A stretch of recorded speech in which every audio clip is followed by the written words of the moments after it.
हिंदू धर्म रे कार्तिक मास को अत्यंत पवित्र बोली विवेचना करा जाए। यही मास सारा भगवान विष्णु को पूजा कले विशेष फल मिलता है।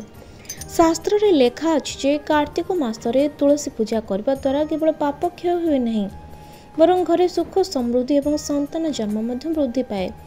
यही कारणरू कार्तिक मास रे प्रतिदिन सकाळ एवं संध्यारे तुलसी गछ पाखरे दीप जाळिबा परंपरा रही।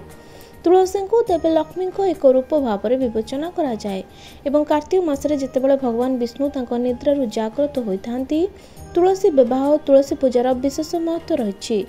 विश्वास करा जाए जे तुलसी माता को पूजा करबा द्वारा भगवान विष्णु प्रसन्न हुअन्ति एवं समस्त दुख दूर हुए। तेणु कार्तिक मासरे तुलसी गछ धार्मिक विश्वास एवं सौभाग्यर प्रतीक होता है।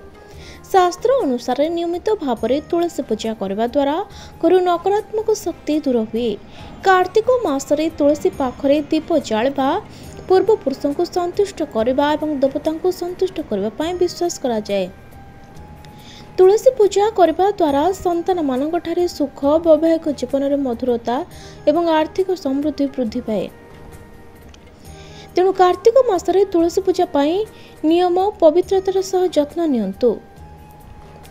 तुलसी माता को पूजा करने पूर्व स्नान करंतु एवं सफा पोशाक पिंधंतु।